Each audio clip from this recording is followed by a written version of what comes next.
So Kevin Feige finally confirms hashtag it's all connected will finally be a reality. It will all be connected. Now, did the dude forget he literally just put a TV character in Endgame?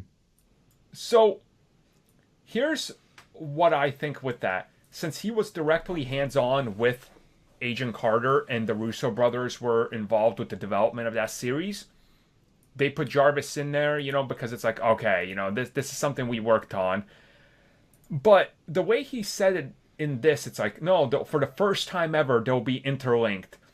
I think he means it's that final thing people wanted with Daredevil. It's like, look, next time there's a battle in New York, yeah, She-Hulk is going to jump in and help them because she's in New York. Yeah, yeah.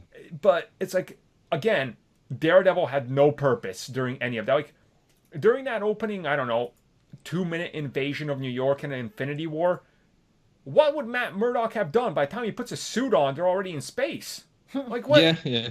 I don't know. Traffic's a nightmare. Right? Like, dude, it's New York.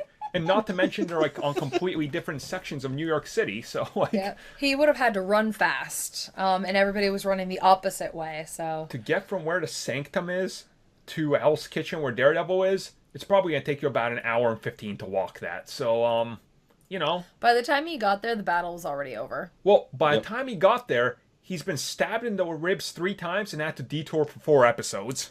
So there's a lot of hallways between there and the Sanctum. Right, right. He kept bumping into things.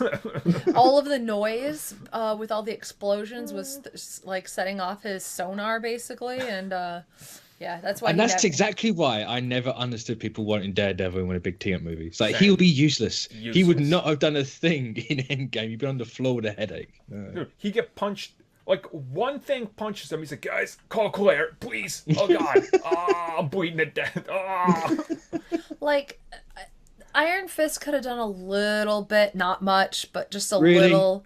Oh, like, he could have tried to get his chi in place, gotten punched, and done one punch, and then yes, died. I can imagine that. Does this, when he's doing his monologue, he's like, does this human speak for you? He strolls in. I'm Iron Fist, sworn protector of Kunlun. I am the immortal. Immortal, really? So if I throw something at you, you're not gonna die? Please don't. Please don't. Please don't. I haven't gotten my chi yet. It'll stab my ribs as well, and I'll be out longer than Daredevil. So. But like Luke Cage, he could have at least been a ground person, and that was about it. Like, there really, when it comes to like the Defenders, none of them could have done anything. Okay. Possibly a little bit of I think Jessica Jones and Luke could have possibly held up somewhat. They could have. No, they're too busy making a baby. No, that's true. Yeah. Oh, they can't because of where they like to do it. With that in mind, yeah, go reference the Max Comics and you'll get that reference. So with that, I'm seeing more people now mad at this because Feige confirmed he's like, oh no. Watch all these shows and they're going to affect one another and they're all going to be interlinked and characters are jumping around. And people are now really, after this quote, they're like, we don't want this. The reason why is because they don't want to pay for Disney Plus. But they will. Well, that's too bad. They know it. We know it. They true. will. Yeah. Well, it's like, they're probably, a handful of them are probably like, well, we wanted Agents of S.H.I.E.L.D. to be connected, so why is it now everything's connected? And then, of course, it's going to be the Netflix people being like, well, I wanted the Netflix shows connected, but why can't they be connected? So it's a lot of, this is what I wanted before, but now that you're giving it to me now, it's not what I want. What I also hate is, like, people are like, well, I don't like Ms. Marvel. I don't like She-Hulk. I'm like, dude, we don't know anything about them. How do you know you don't like them? Like, because they're females. It has to be. Like, I don't get the argument. And then people are like, well, I'm not going to watch the new Captain America, in that show. Or I'm not going to watch this show. But then they expect me to watch the movies. I'm like, yes, they do. Because, I mean... The same way they expect you to watch the movie before the movie you're watching. Right. These are the same people that went into Avengers not watching Ant-Man. Or watching Captain Marvel. Or some of those other movies. Like... Those are those people. They're like, well, I only want to watch the Avengers movies. Then Stop complaining that you don't know what's going on. Why did this strong female show up and save the Avengers? I don't get it. What, did you watch Captain Marvel? No. Oh, okay. Well, I yes, watched I watched the Shazam. real one. yeah. Maybe you'll know then why the Avengers are called the Avengers. I mean, it's in that movie, so if you go watch it, you know, it's in there. So that was a thing people were mad about. Yeah, it was. And I was like, "Oh, that's funny. That's cool." All right. Next, what's next? So with this whole interconnected big future that clearly is happening, because I mean, Feige even said by the end of 2020, Moon Knight, She-Hulk, and Ms. Marvel will be complete. Like, they'll be in post-production on these shows. So clearly 2021 release for all three of those. It's going to be interesting to see how interconnected they are, because you have to think about it this way. They're shooting, like, let's say Ms. Marvel, right, in 2020. If she's going to have some character appear in her show, like, for example, I'm just spitballing here, I don't know, like, let's say the new Captain America, Sam Wilson, appears in her show and recruits her. They have to forward think that for the next movie, that's the Avengers, coming out like 2 or 3 years after that, to put that in there. Like, that seems like such a crazy monumental task, but it's like, no, these guys can do it. Like, they have so much, you know, goodwill that's like, no, they could probably pull this off. It's a lot of stuff they have to take on, like Moon Knight, for example. You know, like, how's he going to connect everything? Because him and Blade are definitely going to have a crossover. So is Blade going to appear first in Moon Knight? Like, that's kind of interesting. Like, there's so much, and I feel like they're not gonna. It's gonna be really interesting because it's gonna be monumental between the shows, but at the same time, it can't be too monumental between the shows, because if you sit there and you have literally everything super connected, then you can't actually like expect everybody's going to be watching it. Obviously, like 80 to 90% of the people are going to be watching Disney Plus and the movies. A good amount of people will watch it. That's the thing. And I think when we get to the whole concept of the crossover, they've done a good enough job keeping you up with it if you didn't watch it. So I think they can definitely do that in a simple manner. Yeah, but it's slightly different now. It's different now. Yeah.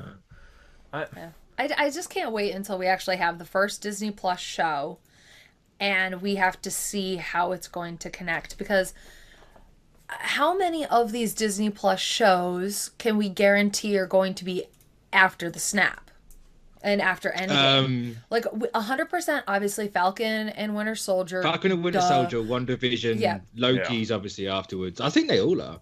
Well, isn't Loki like around everything? Though? Like, well, no, because Loki. Well, I mean, Loki is time traveling, so it's a bit of everything. But it's the Loki from Endgame, where right? Yep, that's true. Like, buggers off with the cube, so it starts off at least being post Endgame. Yeah. Which is good. I think you skip that 5-year gap, just set it in the future and go from there. Which obviously can. That can. Also, if it's tying in Doctor Strange, it's got to at least end. Actually, I suppose it hasn't even got to end after, because you can do whatever you want. But right, yeah, that is true. So yeah, I don't know. It sounds like they're taking on a lot, and while they are, I think if there's anybody that can pull it off, it's them. Like, it's Marvel Studios has that trust earned, I feel. So. Well, you got a year of anxiety waiting, because that's when the first real crossover is going to happen with them. That's so obviously true. you've only got a Falcon and Winter Soldier in 2020. Yep. And then WandaVision starts it in 2021. So. Yeah. Well, that just means then this is the last year we can all breathe. Yeah. Dude. Yeah, it really is, yeah. Like, what I love right now is, like, everybody's talking about The Mandalorian, right? Even though it's quote-unquote dead franchise, but it's the #1 trending thing every week. Can you imagine how insane it's going to be when 3 to 4 live-action shows are dropping a year, and we're talking about them like this every week, and there's always that conversation? Like, I just love the idea of not dumping it all at one time and having us, you know, really, like, live in My that only world. worry is it's going to be a lot. It's going to be a lot, but... you know what? I am willing to drop a few CW shows that might be around, which I don't watch anyway, but do you get what I'm saying? In order to watch these every week. Yeah, we're at the point that, like, we're watching as much as we want to right now, kind of foreseeing the fact that in 2 years there's not going to be as much time. I ain't gonna have time to watch nothing. So it's like we're watching our Always Sunny and all of that now, getting those shows that we have fallen behind on done now, and then we'll have a clean slate and just be ready for the marvelous marveling world of Marvel. I mean, but and DC. I mean, by 2021 we're looking at what, 3 live-action Star Wars series a year and 3 live-action MCU series. And yeah. In my mind, and this is why they're all half an hour long, right? Like, if it was an hour, like, ugh. Well, also, like, in my mind, there is no way that some of these shows don't follow up with sequel seasons. Like, come on. Oh yeah, I think it's going to be at half and half. Like, some are going to be a one-off. Like, yep. Some are going to get multiple ones. Oh yeah. Like Ms. Marvel, I think you're going to get at least 3. They'll all get a trilogy of seasons, but. And the good thing is, these will never just get canceled outright on cliffhangers, because Feige will want to complete them for us because it's his outlet. It's like, thank God, we'll never have to worry. And then let's just bring up the obvious one. We can pretty much guarantee, right? Daredevil's coming. He's appearing somewhere. Daredevil. Daredevil's definitely safe.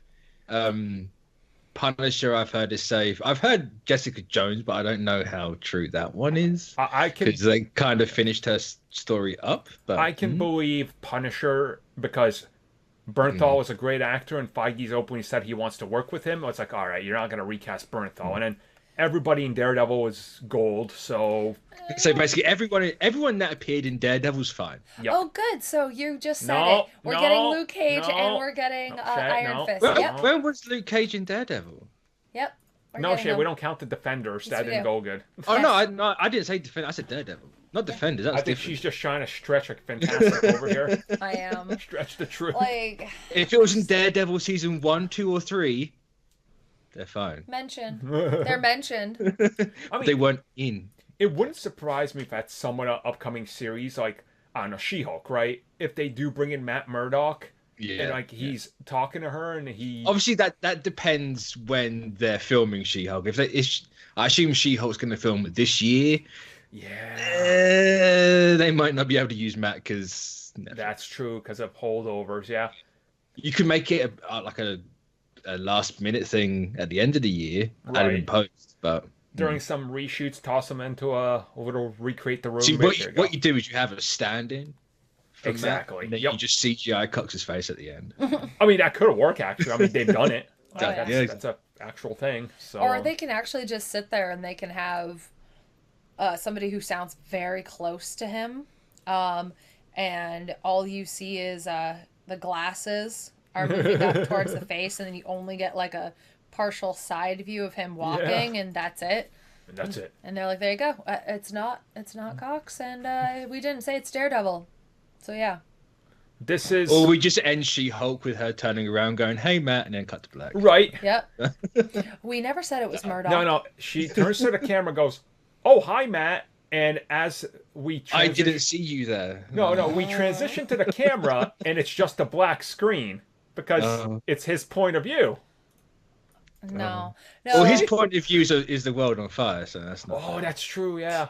No. What's gonna happen is they're gonna sit there and they're gonna ask She-Hulk a question. It's like, who did you get to help you with this case? The avocados at law. She just drops an avocado on a table. Say no more. I know who you got now, and you're doomed.